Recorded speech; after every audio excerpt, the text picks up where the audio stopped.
Hello and welcome, this is Rich and it's part 4 of my videos that I'm doing this year on my 3 modern day classics. This, the Porsche Boxster S 987 Gen 1, also the SL 500R230 and my Mark 1 Audi TT 3.2. So this one is all about the Porsche Boxster S. So it's a 987 Gen 1. The 987 is built from 2005 through to 2012. This is the S. They came in base model and S model. This has got, it's an early 987. Came with the 3.2 flat 6-cylinder, producing 280 brake horsepower.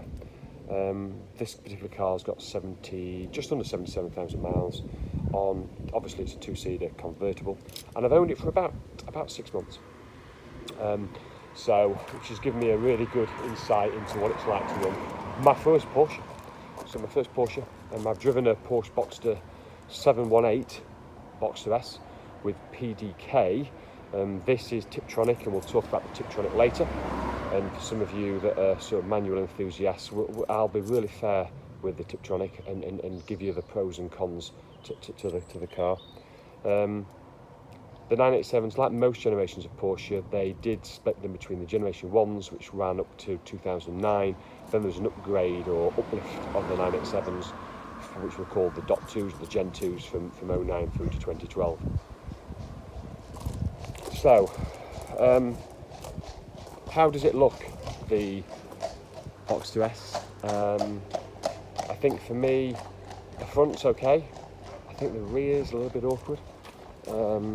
And if I was buying a car on looks, truthfully, I wouldn't have gone for a Boxster. I think the rear is, again, I know looks are an individual thing, but I think the rear's quite ugly. I think, compare it to the TT that is so retro, so sort of 60s, and it's really maturing well. I just don't really like the back end of the Boxster S. The front's okay, it's a bit more 911 looking. But again, I understand everyone views and sees different things in cars, but for me, looks is not the strength of the Boxster. So let's have a quick look around the car. First of all, I want to take you around the front. The front, like most Porsches, have got quite thin paint, and so if you do view a 987 and the stone chips, it's probably on most of the cars. I saw quite a few when I was looking for this one. This one hasn't. There's certainly been a front end respray. There must have been, because there was not a blemish on the front of this. But again, do accept that you're going to see stone chips. The other interesting thing here, if you look down, you'll see under the indicator there, you can see one of the condensers for the air conditioning, and sat behind there is a radiator, and under the registration plate, and the same this side as well. So the radiators and condensers are very, very susceptible to debris and to stones and damage due to these foreign objects being thrown up. You may see some 987s that have got grills on the front, which protects that debris hitting the radiators and condensers. It's pretty, some people go with it, some people don't. I personally don't like to, because I think it just restricts that airflow going to your radiators and condensers, but I fully appreciate that actually there's a worst case scenario. If you don't keep that clear of debris, then you're going to have a bigger problem due to blocked condensers and radiators. Mine comes with 19-inch lobster alloys, these are called. They're my preferred alloys from Porsche, and huge Porsche brakes, drill disc brakes, as you can see there in the screenshot. For people that don't know, all Porsches across the Porsche range, the brakes have to be 4 times more powerful than the engine. And that's because every Porsche car has to be able to stop in half the distance that it can accelerate to that speed. As a result of that, brakes have to be 4 times as powerful as the engine in order to achieve that.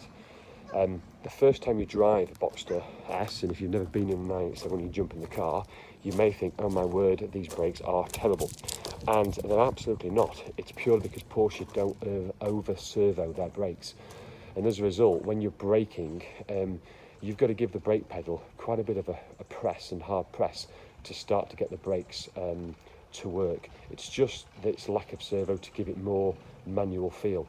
So the brakes are actually phenomenal on this car. You don't think that your brakes are worn or you've got a braking problem because of the amount of force you've got to apply through the brake pedal. It's the way all Porsches drive like that. If you go around the back, you can see here under the Boxster S lettering, this is the rear spoiler that will come up at about 70 miles an hour. And then if you look down and scan below the registration plate, the twin exhaust represents the Boxster S, and there's a single exhaust for the base model. Let's have a quick look inside the car like I do on all my cars, and as I say, represented in 77,000 miles. This is blue leather here in my Porsche, and as you can see, my favourite way of checking is my lumbar spot, which I've done on all my videos. There you go. So that's 14-year-old car, bit of wear, but not very much. The rest of the car is worn really, really well. So I go across to the other side. You can see in here are the cup holders. So you just press that and out pop two sort of cup holders. And if I scan across, you've got, this is an upgraded Porsche communication management system, PCM it's called. Very early noughties type of technology, pre-smartphone really, huge complexity. Most of it is just not used. And then probably coming into the talking point really of my decision to buy a Tiptronic rather than a manual, and I'm going to talk you through the pros and cons associated with that for me. Mine comes with the optional seat warmers as well, which I think for a convertible with leather seats is always a good idea. And then up into the standard Porsche dash with the centre rev counter, which I really, really like. Let's have a look at the two luggage compartments, because there's two for the Porsche, one in the front and one in the rear, and that's the advantage of having a mid-engine. Just let me get the keys to open it up. So hopefully I can do that. Oh, there you go. So this is out the front of the car, and you can see it's actually quite a good space. It's very deep. You can get a whole host of shopping in there. And yeah, good deep aperture for lots of storage. Just for note, in here under there, which I won't take off, is your battery, and over there is your washer refill. So I'll just close that carefully. There you go. And then we'll just have a look around the back of the car, and if I can, I'll try to open the boot. There we go, it's just popped up. So, and that's the advantage with mid-engine. So here's the boot, not as deep, narrower, as you can see, but combined with the front gives you quite a lot of practicality of storage. And then there is your oil and coolant top up with a coolant check there with the minimum and maximum. If you can just see, you probably can't actually. It's actually quite it's not very easy to check coolant, and I've found actually going through the blue cap at the top and looking down is the best way of checking your coolant. So that's inside, that's the front, that's the rear of the car. So let's talk about a few other things to do with the Porsche. Running costs. So running costs, fuel consumption, I'm getting about 26 miles per gallon, which I think it's okay. It's not outstanding, but it's okay. That's a mixed driving between rural country lanes, some A roads and some motorway. So that's what I'm sort of averaging. What's gone wrong? What's needed to have been done over the 3 years, looking at the history and what I've done? Well, just quickly, rear bumper, there was a repair which actually wasn't a fault of the car, but the previous owner, I bought it with a bump in the rear. That got resprayed. I've had 6 new coil packs fitted. the 2 air condensers were replaced, and the body module under the seat was replaced as well. It's had 1 service in its last 3 years, because servicing is generally every 2 years. And if you look at all the repairs, plus the MOTs, plus the servicing, and a new battery as well, the car in 3 years has done 13,000 miles, and it's cost me just over £1,000 a year. So about £1,100 a year on servicing and running costs and MOTs for this in the last 3 years for this Porsche. So that's more expensive than the TT, but it's a lot less than the SL500. So I think that's okay. I don't think it's outstanding value, but I think it's okay. For note, because this is a 2005, the road tax is actually only £28 per month if you pay it by monthly direct debit, compared to if you move into an 06, and I think it's April 06, it will jump up from the just over £300 a year to the £550, £555 I think, pounds per year. So there's quite a bit of a jump up if you go for the later cars, but you do, by going with a later car, you will get the 3.4 engine with a slightly more power. Right, strengths. It's all about the driver, and in truth that's what Porsches have always been known for. If this is about how you feel, the car gives you so much feedback. It just tells you what it's doing.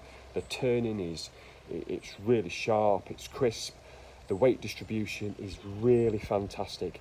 You just think you want to move direction and it just turns and goes. You sit in the car, the driving position is great, you just feel so connected to the road, and more you drive the car with these brakes, better the brakes feel, more confidence the car gives you, and it makes you drive faster and faster, and it really is an outstanding car. To say it's 14 years old, for a driver-focused car, it is the best driver's car that I have ever owned in 28, 29 years of driving. Absolutely outstanding driving. And it's also really practical. So you can use the Boxster as a daily car. It's got, as I say, it's got the 2 luggage spaces out front and at the back. So it's got the cup holders, it's a comfy place to be, it can sit on the motorway. It's a great place to be, and great practicality. What's not so good? You'd have noticed when we went inside to look at the car, it is a Tiptronic.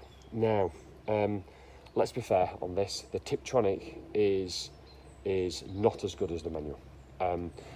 If I look at my other 2 cars, my Mark 1 Audi TT, the DSG there is, I think, preferred. I think it's really, really great twin clutch system on the Audi. I think the Mercedes SL500 V8 is made for an auto. The TT, the Porsche Boxster S Tiptronic is not as good. It can be a little bit clunky at times. However, there is a reason we got it, and we got it because actually we do use this car quite a lot. In fact, of my 3 classics, this is the one that we use most.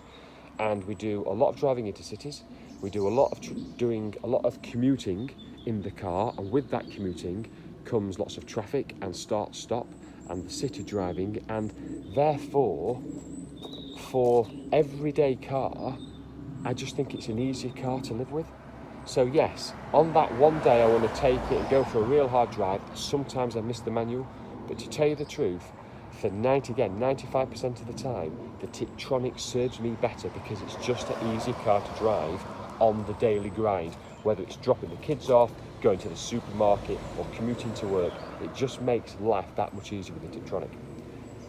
And one of the other examples is, a friend of mine's got a Porsche 987 Gen 2 Cayman S, which is the hardtop equivalent of this, on a 2010 plate. And we both went up to Wales a couple of months ago to the Elan Valley in mid-Wales. And just the 2 of us in both these cars. And when we got to the Elan Valley, I thought I would really miss the manual gear change. But I'll tell you what, the Tiptronic was outstanding. because it allowed me to concentrate on accelerating, braking, and always having two hands on the steering wheel. And it was just relentless. Accelerating, brake, turn, accelerate, brake, turn. And I never once in that drive wished I'd had the manual. And for me, that speaks volumes to the Tiptronic. So ultimately, it's not as good. Actually, once you've got one, I just don't think you'll miss and not having the manual. So Tiptronics, certainly have a think about Tiptronics. Don't discount them at all. The one of the other issues, one of the other weaknesses I think with the Porsche Boxster is not it's the car's fault itself. It's about it ain't a 911 perception from people. To tell you the truth, I don't really care. If I had the money for a 911, yes, I would have probably bought a 911. But do you know what? I think there's a lot to be said for the Boxsters and the Caymans. I think the mid-engine layouts, the traditional flat six engines are fantastic cars. And do you know what? That's most of those comments are made from people that have never driven Porsches before. The interesting thing is, as I say, it's a mid-mounted, so I can't show you the engine. The engine's trapped down there. It's very difficult to get to. You've got to undo a whole host of screws and bolts to get access, and it's down there. So when you come to buy one, it's a car, the first car I've ever bought where I've never seen the engine. Most of the maintenance, incidentally, on the Porsches is done from underneath because it's easier to access. Again, looks, we talked about looks. I get the front, I think the front's okay. I just think the back end is actually quite ugly. But again, that's an individual view. And then the final one is around wind noise. You do get quite a bit of buffeting on the Porsche Boxster S, certainly compared to the SL500, which is a lot more refined at higher speeds. So much so that the wind deflector, that's the glass screen that sits between both the driver and passenger seats, was vibrating violently, and I've had to do a local sort of modification to it using some Velcro.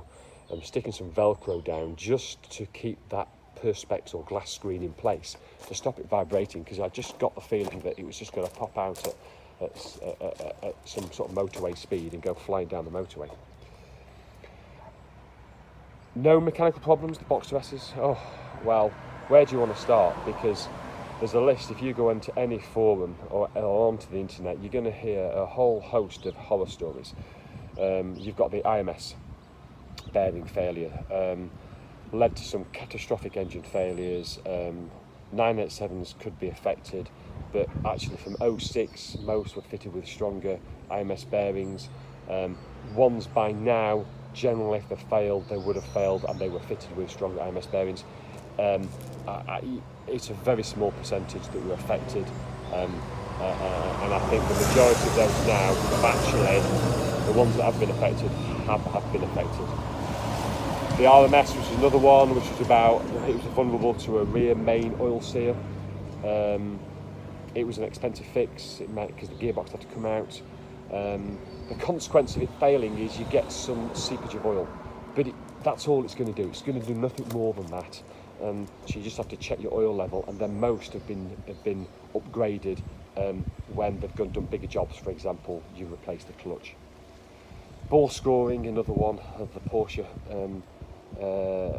main issues as well. Really less on the 3.2s. I think 3.4s were more prone, and I think the Caymans were more prone than the Boxsters less. So again, relatively low risk on ball scoring. Tyres are something that will affect you. I think tyres do. The Porsche Boxster is strong and heavy on tyres. It's very susceptible to toe and camber being set up correctly as well. So check your tyres, check for regular wear, make sure the toe and camber's wearing correctly, make sure your tyre pressures are running correct as well. And then the roof operation, and I think it's not the actual motor itself, but it's when it comes back into position, there is a issue that sometimes the roof here doesn't sit behind this plastic, and it can actually just sort of protrude going across there. If that happens for prolonged periods of time, it can sit in that position, and can happen to both sides.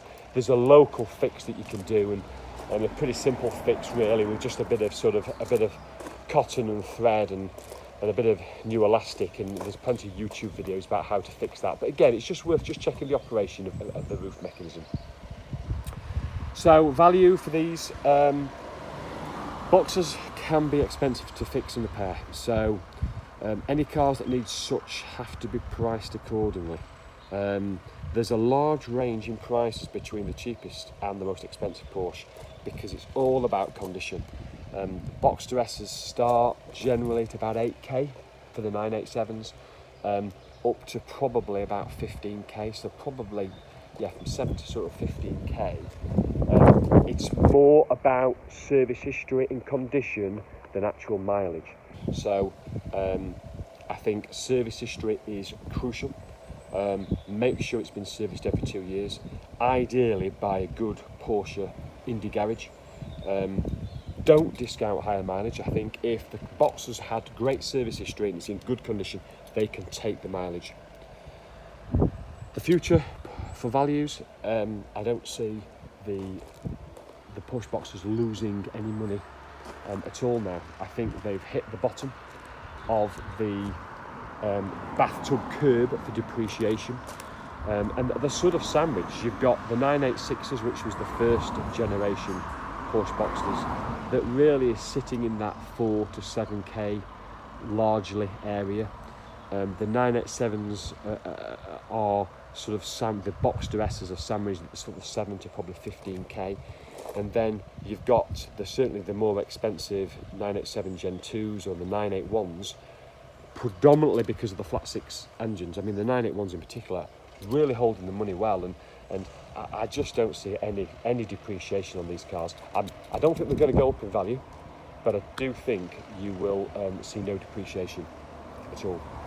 So the summary for this part 4 of the video is, if this is all about driving, if this is just about the driver in the car, then the Boxster would be my absolute go-to set of car keys, just because the way it delivers a wonderful driving experience. And as I say, in almost 30 years of driving cars, it is the best driver's car I have ever owned. It's also hugely practical. It's great for commuting, shopping. You can drop the kids off. You've got the front and rear passenger luggage compartments, so it's really great all-round versatility. We've talked about the looks. The TT is just I love the TT, and I love the SL, and this is just hugely let down, specifically around the rear of the car. But again, I understand that's everyone's individual views on that. The way it sounds, again, it's definitely third in the list. The TT V6 sounds fantastic. The V8 from the SL500 sounds fantastic. The flat 6-cylinder 3.2 Boxster S sounds like a tin full of nails being rattled. Yes, it's very Porsche, yes, it's very flat 6 sounding, but it's just not the same sort of noise that you get in either the V6 or the V8 from the other two marks. So again, sound is disappointing.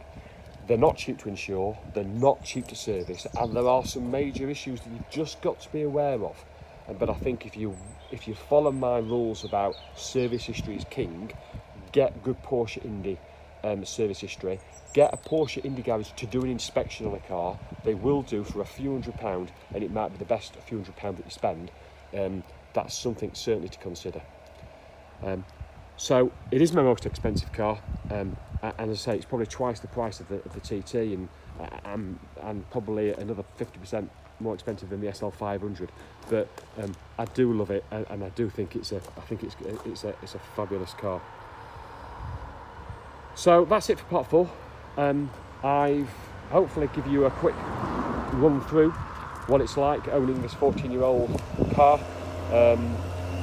What I'm going to do next is part 5. I'm going to have a look at all the other 3 cars again, so bring the other cars in, but also I'm going to give you a little bit on my Mazda MX-5 Mark 1 NA Roadster, or Unos Roadster Import 1.8. Just bought that recently in the last couple of weeks, so I'm going to also include that.